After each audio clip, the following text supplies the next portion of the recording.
Perhaps you're an innovator, a corporate innovator who feels that they have unlimited budget, unlimited resources, but are not making any progress. Perhaps you're a CEO or a chef or a head of a nursing project, and you don't feel that you have full control over the outputs of your team. Perhaps you're an SME owner who feels that they're stuck and stagnating with their revenue stream when inflation is rising. Or, most importantly, perhaps you're an R&D or a startup entrepreneur and you feel that you keep iterating but you're not making progress. If that's the case, you are in huge luck today because we are joined by the world's best to get you unstuck and to help you make progress. And he's shared in this amazing book that we're going to discuss today. And you'll notice I have 2 copies. One of them is for you. Just sign up to the innovationshow.io newsletter and you'll be in with a chance to win a copy of Learning to Build. We are joined in this magnificent cinema in the Greenway in iconic offices in Dublin, Stephen's Green. And we're joined by the brilliant Bob Moesta. Thank you. Great to have you with us, man. Thank you for having me. I'm excited to be here. Like we've been talking back and forth over the pond, and then to come over and be part of a conference, and then basically to do this, we got a whole afternoon to do this. It's awesome, and we're going to go for lunch. We're going to go to a Japanese restaurant. You'll find out why that's important as well in a little while. But it's so good. And the last time we spoke was for the Clayton Christensen tribute series, and Bob now is joined with us here. Ironically, when we're recording this, Bob's episode is just going to air. Yeah, today or this week. Yeah, so we could have done it in person then, but we're going to focus today on this. But Bob does want to say something about his great friend Clay. Yeah. Let's get started because I thought, though, I gave a little teaser to our audience about who this is for, but I actually thought about asking that in a different way. Learn from you, which is what job does this book do for people? So that's actually how I start all my books, is what are the struggling moments people have, and what are the things that I can provide as a solution to help them make progress, right? And so part of this is really, I started out as a dyslexic, illiterate 18-year-old who basically was told to be a baggage handler at the airport. And I found basically 4 mentors who poured their knowledge into me to enable me to innovate on over 3,500 different products and services across the board, everything else. And so it's really meant to write it to a younger version of myself. So in it, I talk about young Bob and enlightened Bob, right? And it's that aspect of like how I used to think and how I think now that I'm on the other side. And so it's almost kind of, to my children, but to people who are innovators that don't have all the experience that I have. And my mentors are past, and so I have also this responsibility to kind of pass it on.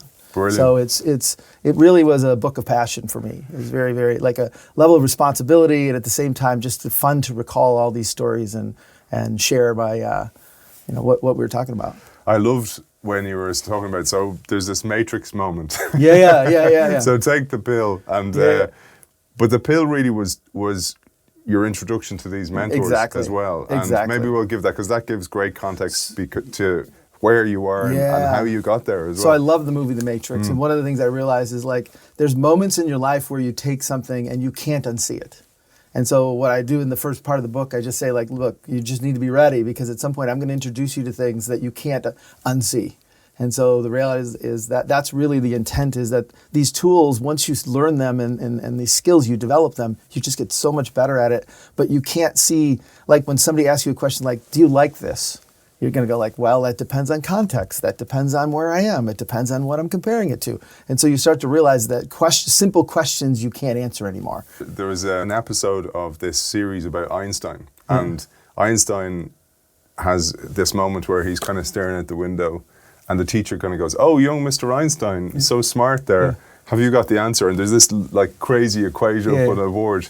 And he goes, oh yes. He goes, but you're doing it wrong. And he gets up and he tells the teacher, and the teacher ridicules him then as a result. And I thought about, that's exactly what happened to you with your catapult moment as well. Let's unpack that. So one of the things that I learned very early at 19 years old was design of experiments from Dr. Genichi Taguchi, who's one of my mentors. And he taught me how to frame systems in a way to literally not know much about it, but to how to empirically learn as opposed to theoretically learn. And so when we got to in school, we had this notion of building a catapult, and we had to actually understand the right setups to basically get a ball, 3 meters away and get it in the cup in a consistent way. And Taguchi taught me a way in which to say, like, you don't need to know how it all works, but here's a series of experiments to run to do that. And out of it, I end up, instead of changing one factor at a time, I change a bunch of factors at a time using something called an orthogonal array. And ultimately, I come up with an answer, and my professor says, no, you did it all wrong. And I'm like, yeah, but this is what I learned on my internship, and this is how I've been solving these problems. And he's like, you're supposed to fix everything and only change one thing at once. And he ended up giving me a D, though I did not actually have the answer he had, but mine was more consistent. Yeah. And it was one of those things that was the moment where I realized, like, my professors are smart, but at some point, like, the real world has so much more to offer than just academia for me. That we'll come back to that, because my learning was like Edison. The way Edison was, like, he'd only change one thing, and he was meticulous about change one thing, see the effect, and you debunk that. That's a natural way for us to learn how to build something, is fix everything and change one thing at a time. But it's almost like this notion of being able to, a networked society. It's like we can, if we change a bunch of things and we can see how it works, we can use math to connect the dots. And so it's way more powerful. And I don't have to do 1,000 experiments. I can actually do very small sets of experiments, which allow me to be faster and more efficient. I was thinking about that, and I'm jumping ahead now, but because I want to come back to 1985 when Bob was in that internship, because it was a game changer. Oh yeah, it was as my mom would say, is like, I thought I was lucky, and my mom reminded me I was not lucky. It was like I had to go get and work to get that internship. So. Yeah, amazing. But you made me jump to here, because you were saying about, like, so if I'm a systems thinker and I go, here's loads of different things that I can do, and then I was thinking about, well, imagine in a world of ChatGPT 10, yes, that I can actually input that into a system that understands the systems the way I think. That's correct. That's going to be an unbelievable game changer. So I really think that ChatGPT is going to be one of those things to help us prototype to learn. Like most people are looking for the answer, but what I do is I use ChatGPT to say, here, give me 3 different answers, and let me compare and contrast them so I can actually learn what's the real essence of how this thing works and ultimately what's missing. I think this year will be kind of the year where we switch from knowledge to asking better questions. I think schools are going to start to have to change from being like, how do you memorize stuff, to how do you ask better questions of the world to basically get better information. And so I think it's a really interesting kind of a time and age for us as we start to see these breakthroughs. I agree with you. There's this artist that I love. His name is Olafur Arnalds, amazing artist, and he played here in Dublin in the concert hall. And he has he hacked. He's a skill you have. He's a hacker, and he's a classical pianist. Took a piano, and then he got a friend who was a software engineer to hack a machine that was built for synth in the 80s. And what he did was he connected it to 2 other pianos, and what he programmed it to do was go, when I play this note, so if I play an A, the natural progression is a G minor or something, I don't know. But he's like, do something that a human who was trained in classical piano would not do. And he says it just brings him in these different pathways. And I was like, that is what AI does. So that's where I'm a big jazz fan. And so Thelonious Monk is the same way. Like his music but he had it like hardwired to him. But that's where I think we're going to start to see these anomalies. And anomalies are going to become more and more important. Like Clay taught me that, anomalies, basically, in anomalies of the present is the DNA of the future. And that to me is just such a big Beautiful. Notion of, most people take anomalies and try to rationalize them out or throw them away. And I feel like anomalies are those little things that just they're like the seeds that will turn into the next oak tree. Yeah, and you got to be listening for them. You've got to be listening. You've got to be sensitized to them. You've got to be able to appreciate them. And you have to realize that there's a lot of different perspectives you have to take on them. Yeah, and one of those perspectives was 1985. So that's that's great. So 1985. So I was a freshman in college. It was a Christmas party of some sort. And I sat down next to this old man, and I thought it was my friend's grandfather. I'd never met them before. So I sat down and started talking to him. And I asked him 52 questions in 22 minutes because he reminded me, and he just looked at me and said, it turns out it was Dr. Deming. And he just looked at me and said, boy, you are a curious kid, aren't you? I'm like, Sure. I had no idea I was going to Japan and working for Ford. And I was an intern that they taught a lot of the Japanese methods of the Toyota production system to. And I met Dr. Taguchi there. And then I met Dr. Willie Moore, who basically, I was more or less on the front lines to help them go from 72 months of development time to 36 months. And it was just amazing frontline fun stuff. Brilliant stuff. So let's share one of those with our audience, because the first one your experience was the paint. So the paint wouldn't stick. It was like an orange peel. Yeah. It was a problem. It was on the Lincoln Continental, which they don't make anymore. And it was this. It was at the Wixom plant, which is close to my house or around my house. And they had a problem where they had almost $150 million of annual rework. Where when they'd spray the car, it would get either drips on it because it'd be too thick of paint, or it would be orange peel where it's like it's pitting, and so you'd have to buff it all out and have to repaint it and that kind of stuff. I'm an electrical engineer, so I know nothing about that. And so I go into a room and Dr. Taguchi teaches me these methods to listen for what he calls control factors. What are the factors that you can change that will affect the performance of the paint? And so there's all these PhDs of robots and electrical engineers, and the paint people are all in there. And I'm literally in the back corner just listening. Dr. Taguchi's sitting next to me, and we start to pull out these factors of what we can change.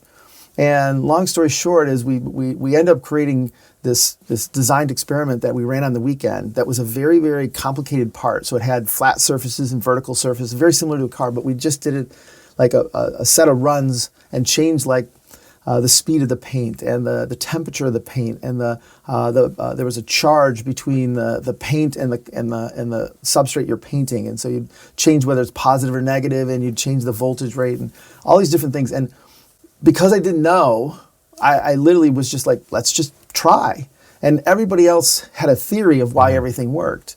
But once we put it together, I was able to kind of help get more. Ultimately, it was getting more even paint thickness no matter what the surface. And ultimately, we're able to reduce the 150,000 or 150 million down to about 20 million. And I was an intern, and so I became like a hero. Like everybody doubted it, and when I presented my findings, they all said like, that's not going to work. And then it worked. And then Dr. Taguchi was like, this is how new theories are developed. Because all of a sudden, once it worked, all the scientists and engineers started to go like, oh, well, why would that work? Oh, this makes more sense. And they'd have a new theory.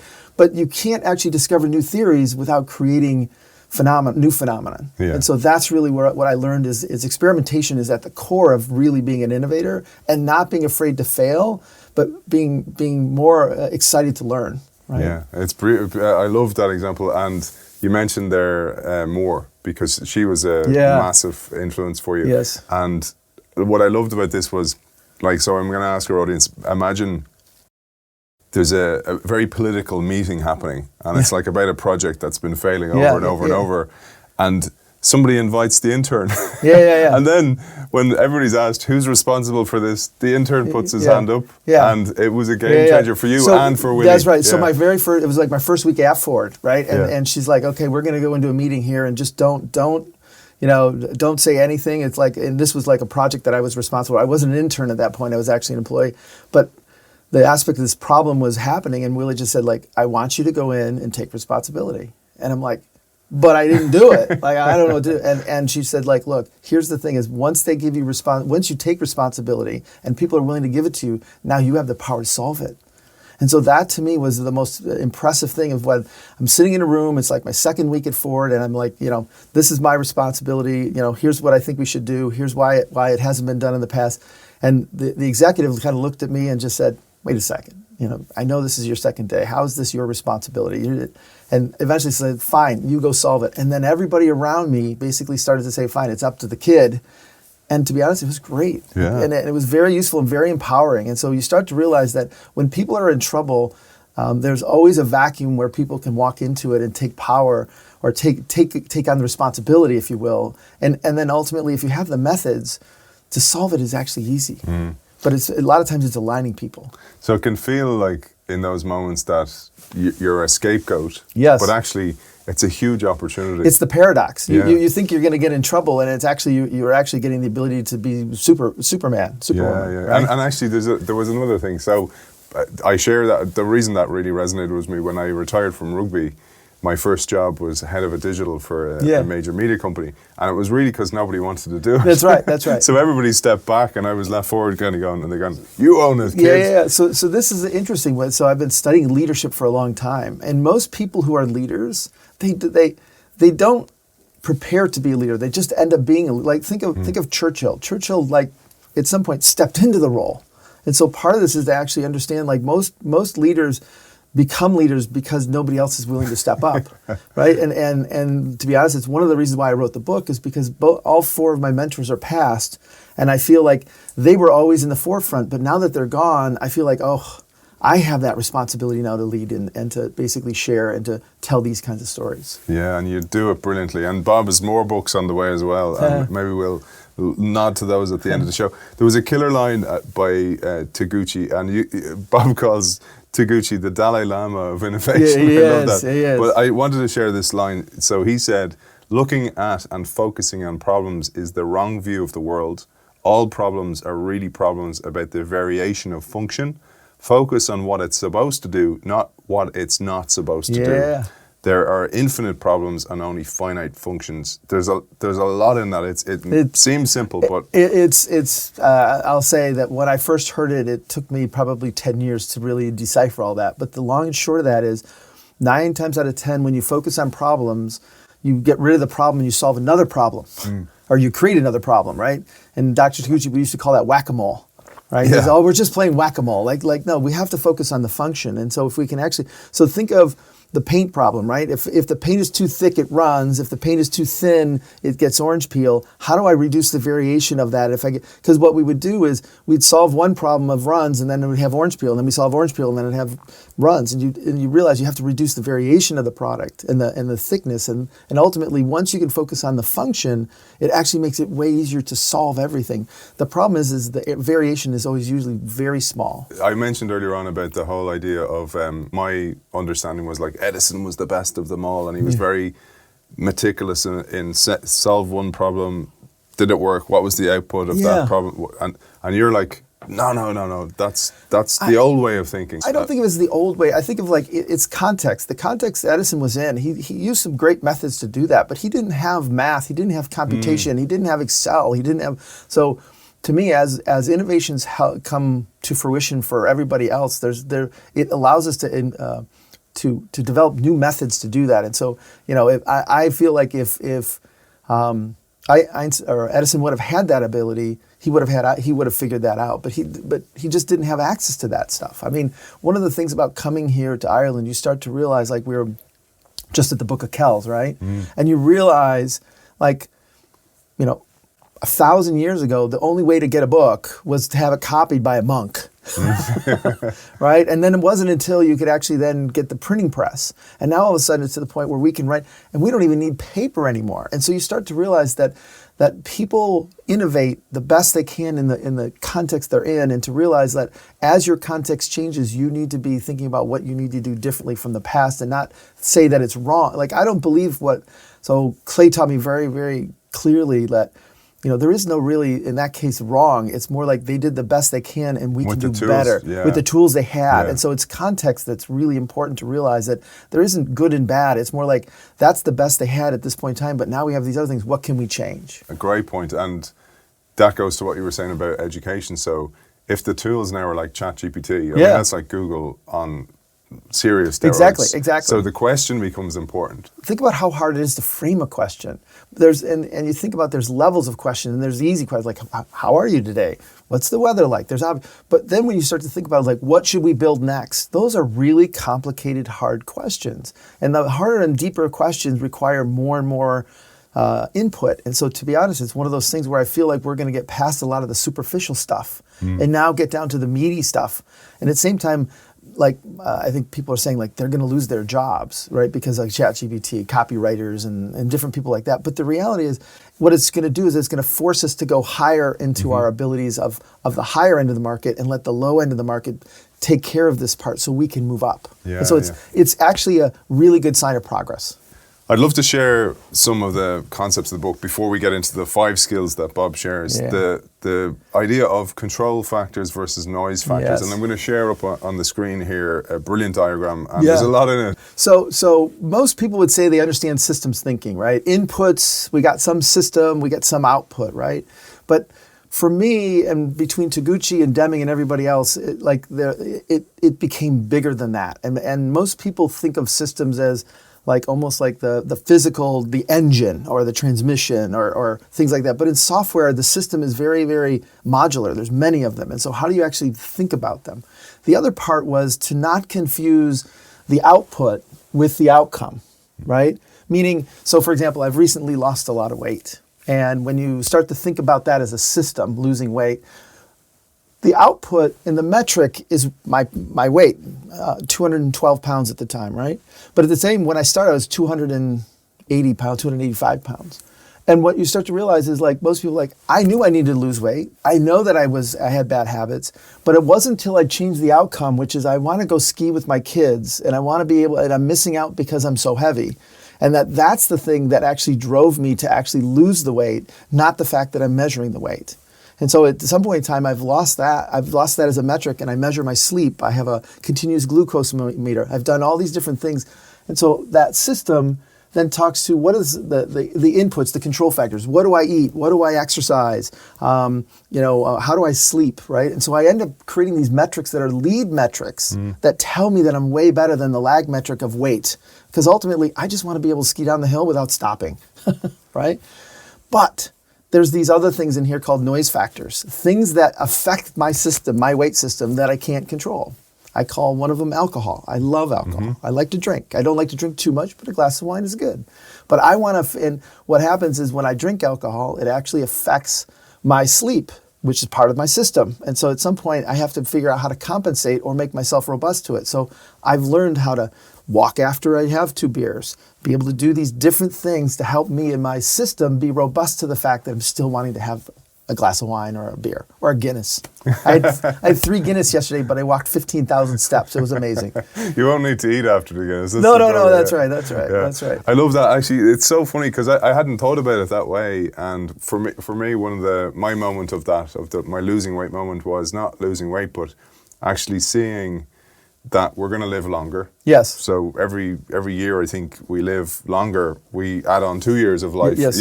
When it comes from the science. Yes. And my moment with that was like going, I had a brilliant guest on the show, Dr. Daniel Amen. He's a brain specialist. Yeah, great guy. And he was telling me about concussions because I got concussed a lot as a rugby player. And he said, he actually gave me this ultimatum. It was brilliant. He goes, do you want to be a burden to your children when you're 80 exactly. and 90? And I was like going, wow. And that was my... That's the outcome. Yeah. That's like being able to see the outcome, where versus it's like, I might have a little brain fog, I might have a little, but what's the outcome that's going to happen to this? And so it's the notion of taking the systems and putting them in their context, and that's how they add value. The other part about control factors, so there's control factors, which are things that I can control, diet, exercise, sleep, etc. And then there's noise factors, things I can't control or that I choose not to control, right? And so part of this, though, is to realize that for me, the other part about this is it helped you actually understand boundaries. Like when you start to talk about a system, a technical system, like an engine and a transmission, the transmission actually has to think of the engine as a noise factor. It has to work within these realms of horsepower and torque and these other things.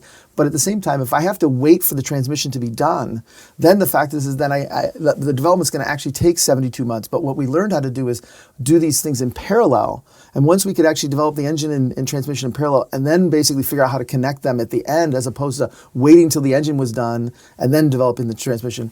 And it made just all the difference in the world. So this whole framework of how Taguchi thought about systems is so important about helping us organize the work, right? And so that's really where I think to be able to do work in parallel. There's a key thing I'm going to show on the screen here. So Redline versus greenline development. Yeah. I absolutely love this. And I was trying to figure out, was that the language of the company you were working with at the time? So no, I ended up kind of shorthanding it to Redline, greenline, because I'd use a red marker to draw one line, and I could a green line to do the other line. But it was this notion of like, what happens is we started to realize that like they kept talking about our mentality was different between, so at the time, what we're doing is we were studying the Toyota production system. And Toyota and Ford had a very unique relationship because after World War II, Ford helped Toyota rebuild its plants in Japan, very similar to what we have at the Rouge plant in Detroit. And so we had this ability to kind of collaborate on stuff we did in the past. And so when we went there, the thing that they kept talking about is like, you know, you're waiting for problems and we're trying to actually discover problems before they happen. And we could not wrap our heads around that until we actually started to look at, show me the design changes of the vehicle as it relates to the time towards launch. Mm-hmm. And we have this notion is that you get closer and closer to launch. For us, we would literally make it work, and then all of a sudden it'd be like, well, it works. And then we put it together and then it wouldn't work. And so we were waiting for all these problems to happen. And so what we realized is the cost of a change was so expensive later in the process that Toyota was developing it in 36 months. So they could develop 2 cars for every one we could do. But they also were so much cheaper in how they did it because they made the product fail way earlier in the process by actually doing designed experiments. And so it's this notion of to truly be proactive, you have to actually cause problems and cause failure as opposed to wait for it to happen. You're going to think I'm sadistic here, right? So my son, they got this amazing Lego kit, right, for Christmas a few years ago. Yeah. And I could see, so he had this thing like, oh, I don't need to look at the instructions. Yeah. And I saw he put a piece in wrong. Yeah. And I could foresee the red line. This is going to be disastrous for later on. And I let him make the mistake. Yeah. And I was like kind of going, I have to let him, no, you need to look at the instructions. So this is why, by the way, that's what I think a good parent does. A good parent doesn't step in, right? Because every time you step in and prevent a problem, you actually rob them of a learning experience. Big time. And so part of it is to say, I'd rather have my child learn to put the wrong Lego piece in the wrong point in time there, because 20 years from now, it's going to be something actually way more important. IKEA furniture. Exactly. Exactly. Because it was, I did it myself. Exactly. Yeah. And well, he had to take it all apart. You're like, oh, I've done that, right? Yeah. But that's part of the point of, this is where, like, I always laugh when people use the quote, fail early and fail often, right? But if you actually talk to innovators or entrepreneurs, they never think of it as failing. They always think of it as like, boy, you failed at this, you failed at that. I realize that most of the time, people who are studying innovators, it's like studying animals in a zoo. Like they're not in it, so they don't know what you're feeling. They don't know what you know. And they realize like you're like, oh my God, okay, I just learned that, and they're looking and going like, oh, you failed. Oh, you failed. So it's this notion of most entrepreneurs never fail. They just learn. Yeah. Right. I was thinking about this, like I was taken out of the context, and this is the lovely thing about your relationship with clay. Yeah. Is that you learned that the theory is a lens, and actually your framework is a lens Yes. for me. And I was thinking about innovators and corporate innovators, and what a corporate innovator will do is try and build something, knowing that it's almost like there's sands of time are ticking, and Yes. it's like kind of going, oh, I got permission, I got to go and do it now. Yeah. And you go back to what Taguchi and what your experience was that everybody's in their swim lane of, you know, I'm in production and I'm in sales and stuff, and you got to get them all together in the same pool And build alignment. and then actually think greenline about it. That's Think right. about the system and who do I need to talk to. Starting from right to left instead of left to right, as you tell, and maybe you'll unpack that for audience. Yeah. But that is so important, and we don't do that as innovators. We try and kind of go. So this, but I blame that back on education, because I think education rewards the answer and the solution, and 9 times out of 10, when you're creating, there is none. And so most people think innovation starts with, oh, I've got this technology or I've got this answer. Who wants it? And what I've learned is that's the actually wrong way for me to go about it. I actually start with where are the struggling moments in people's lives? What are the things where they want to make progress and they can't? And then how do I actually go find technology to fit into those moments? And so it's ultimately the struggling moment is the seed for all innovation. And if we don't actually focus on that, trying to, like I can invent a new technology and try to bring it to market, but then I got to go find 8 of the 8 billion people in the world who want it. But if I actually talk to people who have this problem, I can actually see how many people have that problem. I don't have to go find them. They're already there. Right? And it's so much easier to innovate that way. And so for me, it's always about, and most people who are satisfied can't see the next solution. Right? So what happens is they end up, at some point we end up innovating, going like, and I'll show it to you and you go, oh my God, that's cool. cool is like the kiss of death, because that means you don't even know how to articulate how to use it, right? And so ultimately, I want people to realize, like, struggling moments, and I've been studying them for 40 years. It is probably the most powerful thing I've ever uncovered, and it's just so rewarding and I'll say for me, and profitable for the companies. Yeah. Oh yeah. I think it's a win. It's progress. It's all three. Yeah. The other part as a corporate innovator, one of the hardest parts to admit is when we plan a project, we're actually the stupidest we can be. And we have what we call a set of imagined tasks that we actually kind of, here we have to do this, we have to do this. But 2 weeks into the project, you discover a whole bunch of new set of tasks. And you start to realize, like, that project, which I thought was only 100 things, is now 200 things.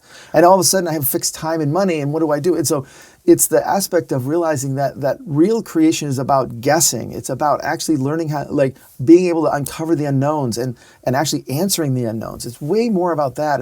And so Taguchi would talk about the job of an engineer is to actually generate technical information as quickly as reproducible technical information. And so ultimately, how do I answer the unknown? So when we frame a development project, I don't talk about the project management side of it. I talk about what are the big unknowns we have to answer this week. Yeah. And as we eliminate the unknowns, all of a sudden the execution becomes easy. But isn't one of the problems that, it's the bias for action that we have? It was like, by doing stuff, I'm making progress, and I'm showing to them, whoever that they might be in charge of you, that, look, I've done this and this and this. And you're kind of going, yeah, but you haven't met that meaty problem that is coming. That's right. Well, but you make promises too, like this product will generate 200 million in sales, and here's where it's going to do it. And the reality is, like, we just don't know those things, and so we're making promises we can't keep, which creates regret. The other part is to realize, like, at some point, fixed time is way more than fixed budget. Meaning, if we fix the budget, we typically will vary the time and vary kind of the scope, but I like to work under the premise of fixed time, variable scope. Like, let the team decide the things they can do within that fixed amount of time to make the most progress. Yeah. And that works just phenomenally. And that word progress that Bob uses, so Bob was one of the chief architects of the jobs to be done theory. Yep, with Clay. And we've covered recently with Taddy Hall, the co-authors, and Karen Dillon and Clay, the book Competing Against Luck. And that's how the book opens. This is a book about progress. Exactly. And it catches people off guard a little bit. Like, what? This is about innovation. But that's actually your part of your definition of progress. Exactly. There's a great line I have to share here, and it's, again, in Bob's new book, Learning to Build. It's the myth about failure and innovation. And this is something that I've fallen for myself, and I need to share for our audience. There's a mantra in the world of innovation that says, if you're not failing, then you're not innovating. But failure by itself is not a rite of passage to becoming an innovator. It's learning that comes from failing that makes someone an innovator. And this is just articulating what you said there. If I leave a failure on the table without uncovering why, then it's a waste. Making failure useful is the hard part of innovation. In your experience, you say, great innovators are obsessed with understanding why their system failed, because they see it as an opportunity to learn. I love that. It's right. They're learners at heart. And they're curious at heart. Like, everybody say, like, well, what's curiosity? It's just, to me, it's that fact, that passion of, like, I need to know. I want to, like, there's, like, things like my family is, they know me obviously very well, but one of those things when I get curious, they kind of know, like, okay, let Dad just go, because he's gonna go way too deep down the rabbit hole. And I love the rabbit hole. With his Matrix pill. Yeah. A little, that's right. A little bit of Alice in Wonderland, a little bit of Matrix, and we're having fun. But that actually speaks to something really important. You mentioned that there's a book you're writing at the moment, and when you mentioned that to me, and then I read this line, I was like going, if you're an innovator at heart and you're stuck in a corporate role, and you're not feeling like you're making progress, it's toxic. It doesn't feel right for people. Well, I think the thing is the word you stuck in a corporate role, right? Because I think part of it is to innovate, you actually have to be outside the box, and corporations are really built around scale and structure. And so you're almost the anomaly inside the organization. And if you cave to that structure too much, you end up just having incremental innovation as opposed to disruptive innovation. And so part of this is realizing, like, your role to do that is really to push the boundaries and to understand how far is too far. Yeah. And actually, one of the things, we're going to go into the 5 skills now. And I actually think one of the most important skills, if you're a corporate innovator, is empathy, because you can be a little bit like, they're dinosaurs, they don't get it, we're not moving fast enough. And you might be right, but until you unpack how they see the world, you can't even get them on your team. That's right. And empathetic perspective is the skill you call out, and it's so important. So this is one of those things where it took me a long time to learn, but to realize, like, so the way I was taught was to come up with an idea and then convince everybody else that my idea was the right answer. And again, being dyslexic, not being the relatively smart in terms of academic smart, like I could never do that. And so what I would always do is I would actually try to get where everybody was coming from, and then find what everybody was struggling with, and then build alignment around that. And you start to realize that empathetic perspective is seeing things from other people's perspective without your judgment on it. And so can I see it as if you're making dinner, like, can I see it from my kids' perspective of what will they eat and not eat? Not what I would eat or do I want them to eat, it's what would they eat or not eat. And so part of this is truly being aware of kind of, where is the VP of engineering come from? Where's the VP of manufacturing coming from? Where's the VP of accounting or finance coming from? And understanding what does progress, because one wants to spend as least amount of money as possible. One wants the best performance, and one wants it the easiest to make. And you start to realize, like, how do we actually align it from that perspective, or at least realize the trade-offs we have to make so we can make the best decision. Yeah, it's such an important skill, not just in the respect of being an innovator or an entrepreneur or a creator, but actually as a husband or a father or a friend or a son or a daughter. Yeah. It's so important. But you mentioned there's 4 forces influencing progress. And I wanted to do here was ask our audience to think about anywhere they're stuck. So maybe a CEO or a corporate innovator, or even if you're a startup founder and you're not making progress. Bob asked these questions. Are you experiencing, or do you understand the push of the situation, the magnetism of the new solution, the anxiety of the new solution, which is huge in corporate change? It actually creates friction to the change, right? And then the last one is the habit of the present. Understanding those 4 skills in corporate change initiatives or in any kind of trying to get people to adopt a new idea is core. Exactly. And so part of this is actually, it's not just the progress, but there has to be a struggle. And that struggle creates the push. Like if you're not struggling and I tell you about my product, you don't have a place for it to sit, right? So Clay has a great phrase. He says, questions create spaces in the brain for solutions to fall into. And the struggling moment is it's that drill that carves out a space for you to go like, yeah, you know what? I do need a better way to do this. And then you can start to see things, right? But without a push, there's actually no way for you to actually figure out how to change. And change is hard, right? So part of this is also when I see the push and I realize I need to do something different, picking what to change to is equally as hard. And so part of it is understanding what are the things that are pulling you towards one solution or another. So I consider those 2 things the fuel of change. But then the second part of it is the friction of change, which is if those 2 things help me make change, there's 2 other forces, the anxiety of the new, like, well, what do I do with the old one?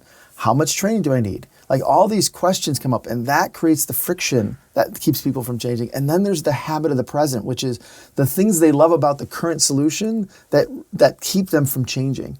And so you have to actually frame so I think of it as framing as the systems wrapped around people of why they change. And once you understand that, you start to realize that, like most people, like the thing I learned in business school was the way to get people to sell more is just create more features, which is more pull. But you start to realize when I create too much pull and too many features, I create anxiety because they don't need it all. We were talking about Da Vinci. Exactly. So they keep adding features and then you can't use it. It's like, oh, I need something simpler. And so it's all these things where you start to realize one of the ways in which to actually get people to help make progress faster is to reduce the friction as opposed to creating more magnetism. You've teed us up nicely for Jason Fried's line. Yeah. Well, you're better off with a kick-ass half than a half-ass whole, right? It's just a great way to think about it, and you start to realize that some of the best products in the world had very poor quality on certain dimensions. Think of the first iPhone. It had, it was a phone, it was internet, it was a music player and a PDA, right? But it had no text. The very first version had no text. It came in a software update later, but they decided to launch it without it. Most people are trying to wait to make it perfect before it gets there. But if you have the kick-ass half, there's no reason to wait. The battery life, by the way, sucked. Yeah. It was a terrible phone. As a phone, connection was... The connections were, the antenna side was, but it's still, because it was a sense of progress on so many other dimensions, that they actually bypassed some of the things that they did like. And oh, by the way, they were fast enough on the iteration side to actually make up for those.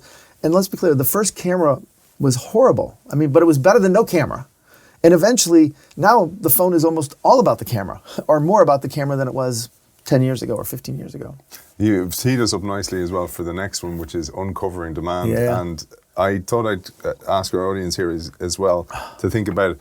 What do you think the difference is between a Snickers and a Milky Way? Because Bob will teach you about uncovering demand with that answer. Yeah, so what's so interesting is there's something called the supply side of the world and the demand side of the world. And when the supply side of the world is where we sit as builders and manufacturers and companies and businesses, and we bring our things to the demand side, and consumers and businesses pull those things into their lives. And so from the supply side of the world, Snickers and Milky Way are both in the candy aisle. They're both made with the same, almost the same chocolate. They have same caramel. They have same different elements to it. But what happens is when you move to the demand side of the world and ask when, who, when, where, and why, you start to realize that Snickers does not compete with Milky Way at all, right? You start to realize in the moments where you have Snickers, it's like, I missed a meal, my stomach is growling, I have a lot to still do, I don't want to spoil my next meal. It's like, it's a replacement for food, right? Versus a Milky Way usually happens after a bad emotional experience, bad or good. It could be a celebration. It's usually eaten alone. They're usually hidden. People don't want them to do it, but it makes them feel good. And so you start to realize that, Snickers competes with an apple and a sandwich and Red Bull and coffee, where Milky Way competes with a glass of wine and a run and and a brownie. And you start to realize they're just completely different competitive sets. And so what we mean by uncovering demand is, most people think the product causes demand. And what I would say is the struggling moment causes demand, and that ultimately there are opportunities for you to see the struggling moments, and that at some point we need to uncover where the struggling moments are, because that's where demand is, irrelevant whether there's a product or not solving that problem. What I loved about that story that Bob shares in the book, the Snickers versus Milky Way, was that if you're thinking about it as a whole, as an organization, understanding what problem it solves, or the struggling moment, actually helps your marketing. That's exactly right. So in Milky Way, since they did the Betty White commercial, which was a bunch of guys playing flag football, and somebody they had Betty White out on the field as well, and then they peel it open and they give it to Betty White, and turns back into a regular person. So the interesting part about the commercial was it wasn't about making somebody great. It was just getting them back to themselves, right? And so it's this notion of like get back to being you and move on. And it was an amazing commercial, and they've done more and more of them. And it's humorous, but it allows you to remember the moments when you're supposed to eat a Snickers. One of the core messages Bob talks about, and this is often not, you don't think about this if you're a builder or a creator or an entrepreneur, is that, okay, I'm building something new, but what does... And this kind of goes to that moment of the habit of the present, and pulling away from your current solution, is I need to fire something before I hire something new. And I'm going to share on the screen here, supply side versus demand side innovation.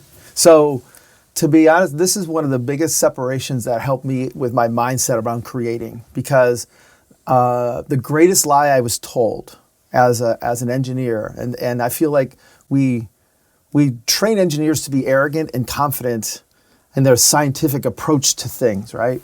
But the lie that I was told was build it and they will come, right? And to be honest, in my very early part of my career, I did that and it didn't work.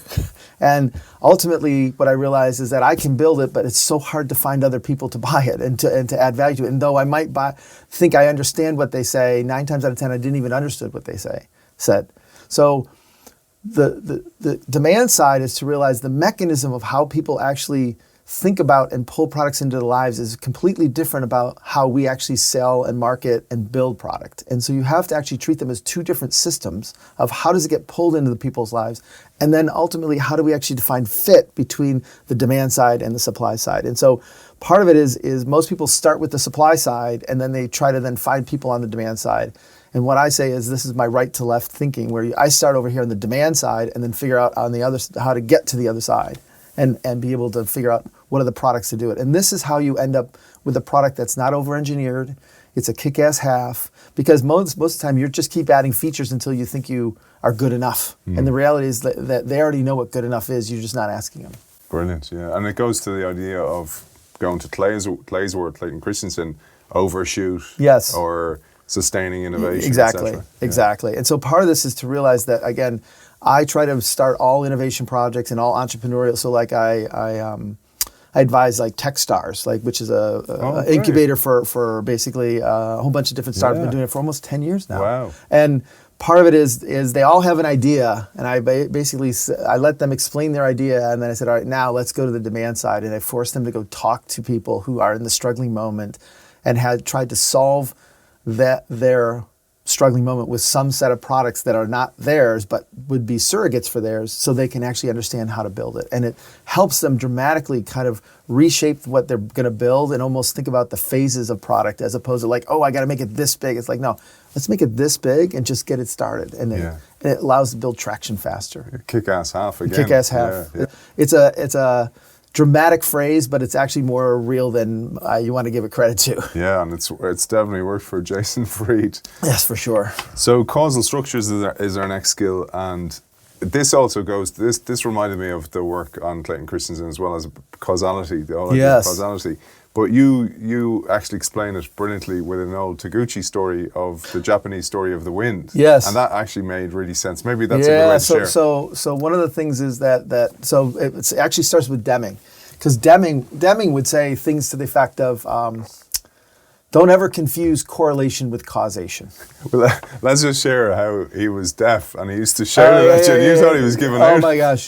He was 85, I was like 18, 19 years old, and he would scream at me, and I didn't realize he needed hearing aids, and so I thought the man hated me, and he was constantly yelling at me, and to this thing, that's how I remember half these quotes, is because like, don't forget. I'm like, okay. Your brain, I'm literally like, I don't know what's going on here. And then 20 years later, I'm like, oh yeah, I remember that experience. And so it's this whole notion of that causation versus correlation. And then when I met Clay had the actual very similar kind of underpinning. And it's interesting because lots of times, again, math people will end up correlating things, and then they'll actually try to turn the theory into causation. But causation is the only way to build good theory. And so you have to actually run experiments to discover it. And most new phenomenon and new causation has to be seen. It very rarely can it be done in theory first. And so this is why I consider myself an empirical thinker, meaning I wait for the data. So like when I do jobs to be done research, for example, I usually don't go in with a hypothesis. I actually go in with no hypotheses to say, like, I don't know the answer. And so I'm going to learn. And so coming out of it, I can frame hypotheses. So I'm actually, my lens is not about proving what I think I know. It's more about gathering everything I see and synthesizing it into the 2 or 3 different theories or causations of what causes people to buy a new thing.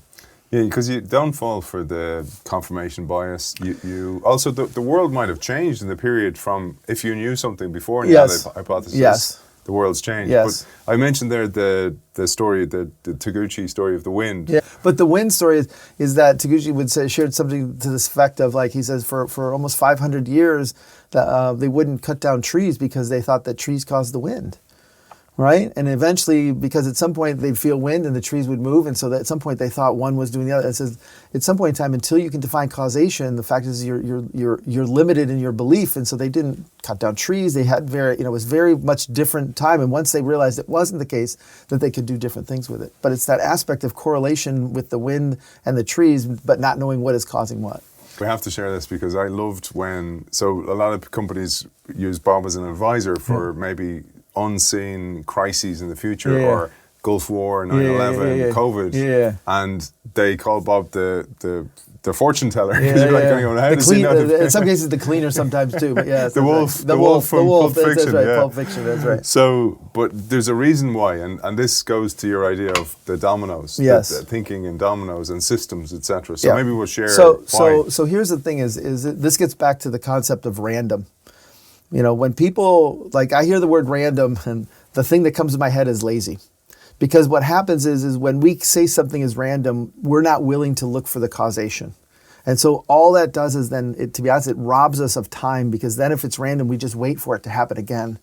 And so part of it is it's the causation piece that then causes us to think about what it is. And sometimes we can't know, and so we can call it random. But the fact is, I feel like too many people have, like almost like in a sales process, they think about, well, this person, I have 100 leads, that converts to, 20 calls, that converts to 6 proposals, that converts to, and they think about that as, well, that's the causation. No, that's because you don't know what causes people to go of the 100 to get to the 1, you don't know how it works. But to be honest, I've gone to like from 100 leads to 40 leads and closing 30 leads because you understand causation. And so part of this is to realize, like, when we start to think about things in probability theory, it forces us just to wait for things to happen. Yeah. And so I don't particularly like the notion of randomness or because everything is caused. It's just we're not smart enough to know. Yeah, I thought about how in that moment, like, so for example, some companies who had experienced maybe a crisis, like I'll give you a good example. So Kodak versus Fujifilm, the silver crisis. Yeah. And when this happened, they got a glimpse of their possible future being a digital future. Yeah. And Kodak kind of going, phew, that's over. Yeah. And Fujifilm went, we need to totally redesign the entire organization. And that's right. That's kind of what you're That's talking exactly about. right. And understanding what caused, at the time, what was interesting, it gets back to the S curve, right? That digital was actually inferior to film for a long time. And so because of speeds and because of sensors and all the that. iPhone. Yeah, exactly. And so at some point in time, you have to realize that Kodak made all its money in chemistry. They didn't actually make very little money in the camera business. It was all about and to be honest, they set it up so basically they would make all the money on the chemistry. So when they got that, the digital piece in front of them, they're like, but how are we going to make money? Because they never made money in the camera. Where Fuji actually made money in the camera business. And so it was one of those things where they were able to see kind of where it was going to go. And that's where you have to start to really understand both the struggling moment and the underserved. To Clay's point of the people who want a camera but can't have one, right? How do we get to that market? And because that's actually where it's a bigger market and they're less stringent. And so scale comes from the low end of the market as opposed to the high end of the market, like Da Vinci, if you will. Yeah, and you were saying this in the book as well, that like you want to capture a moment, your graduation of your daughter, and you're like kind of going, I need to buy myself a camera, and then you're like kind of going, oh my God, and then you're kind of going, that's where Apple solved the problem. That's right. Well, so I had kids all played ice hockey, and so ice hockey is actually really hard to photograph, and you can't have just a snap and shoot. You have to get a big camera. But then I had to learn all this language. I didn't want to learn it. I just wanted to take a picture of my kid. And so you start to realize that like if I had my iPhone today, back when my kids played hockey, I would never have had to gone down that path. And that's what they didn't understand, and that the camera market is off almost 85 or almost 90% in units in 10 years, primarily because of the iPhone and the Samsung and all the phone technology. And to be honest, the onboard processing is kind of amazing. Yeah, there was when my son was born, my first son, there was a product called Flip. Do you remember Flip camera? Flip camera. It was great because I got loads of photos of my son. And then the Android and the iPhone came out and you're kind of going, don't need this anymore. And it just disappeared. It fizzled away. Exactly.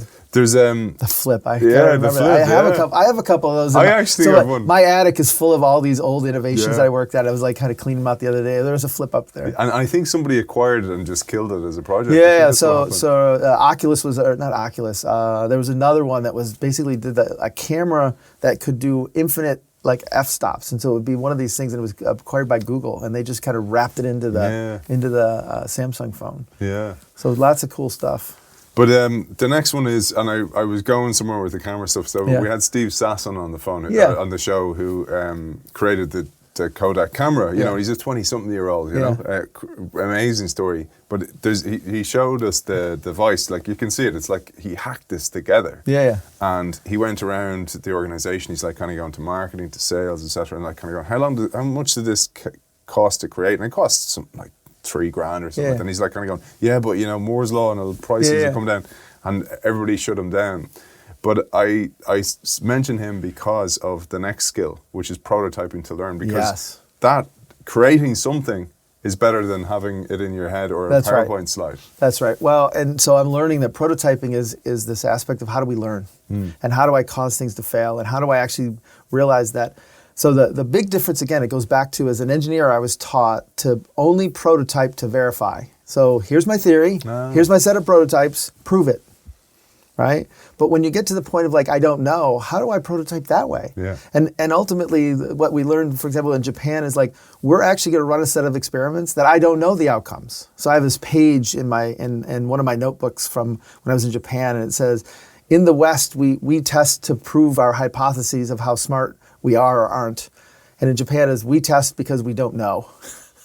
And it's like, it just, I think part of being an innovator and an entrepreneur is you actually have to realize you don't know. And the more, it's what's interesting is the paradox there is that investors want you to be very confident, but at the same time, the more you can actually appreciate you don't know things, the faster you're going to get better products to market. And so it's this notion of like, you have to have the face that you know, but behind the doors, you have to go like, I really don't know, but how do I learn? How do I learn fast?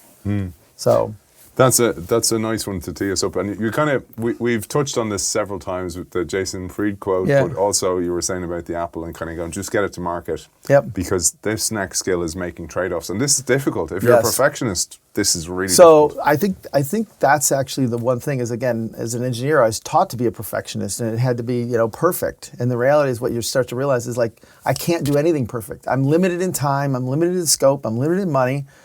And so ultimately, how do I identify and manage trade-offs? And what's so interesting is when you really look at successful innovators, like again, the outsiders look at it and go, oh, you're compromising. And it's like, no, I'm choosing to do that. It's very intentional. I'm choosing to do this and let this go because I can get it to market faster. Or I'm choosing to do this and not that. And so it's this aspect of realizing I don't have to do it all. And I have a way in which to make sure I understand what not to do. And that, like, I think Steve Jobs said it best, like, innovation is actually more about saying no than yes, but it's like, what do we say yes to? And that's the whole aspect of identifying and managing trade-offs. And really good innovators have that empathetic perspective. They have this notion of uncovering demand. They know how to actually see causal structures. They know how to prototype to learn, and they know how to manage trade-offs. And what's interesting is very few people have all 5 of those traits, but when you study teams, the team somebody has all, like that set of traits is covered across the board by really successful teams of all 5 of those skills. And most importantly, like you saw in Japan, they have the culture then to allow those people to speak up and make trade-offs. Exactly. And call stuff out. And call stuff out, exactly. Well, and what's interesting is I believe they had that in the 60s, 70s, and 80s. I think they've actually lost some of that capability because I think they're looking for hierarchy of who has the answer. And it's usually the most senior person in the room who would say, like, I don't have the answer, but you know what, I wish I could hear everybody's input before I had to give the answer. Yeah. Right. It's interesting, isn't it? Yeah. It's so much humility involved. They're So, all personal skills, but that's human skills. I think that's the greatest gift I got from Clay was humility, to realize like I didn't admit I was dyslexic, or I didn't tell other people I was dyslexic until I was 35. And I struggled so hard with it, and I tried to hide it for so long. And the moment that I kind of said, look, okay, let me tell you what's going on, I said, like, I can't read and I can't write. And they're like, oh, that makes a lot of sense. Oh, how can I help? I'm like, holy moly, why did I not ask earlier? Yeah. But the reality is the humility of not knowing is actually a gift. It's a gift to realize, like, even if I did it last week, it's like, I'm not sure it's the same. How do I actually figure it out? And so being very efficient about designing experiments and prototyping to learn and all that kind of stuff helps immensely. You mentioned the Steve Jobs quote about saying no, focus is about saying no. Yeah. And when I heard that quote, I thought about what in the context he meant it, but also in I'll use your language here, if I'm designing from left to right, so from the future back to today, if I'm thinking about the output and working back to the inputs. I'll say the outcomes. You want to focus on the outcomes and then get to what are the outputs I need to give to the consumer so they can get to that outcome. The outcome, so the outcome thinking. And then I was thinking about, well, one of those things is when I need to say no to certain things because of the idea of the time box or time wall. That's right. And this links to Clay as well. And I love this context because unfortunately you lost your mom very young. I was 25, yeah. Yeah, and you told us this during the Clay tribute, that gave you a new lens through which to look at life. Yes. And you gave yourself a very strict time box for life. Right, as of today, 1,731 days left. Yeah. And so it's one of those things where it sounds like it's so funny. So everybody thinks it's so morbid to think about your death day, right? What I've realized is that for people who have had a near-death experience or some kind of mortality experience, they value time so much that I was jealous, right? It was like I wanted to value time, and as much as I could see the output of trying to value time, I had to create the outcome that would actually make me feel it. So I took my mom's birthday and her death day, added it to my birthday, and that's what the 1,731 days left is. And it's like if I'm gonna die.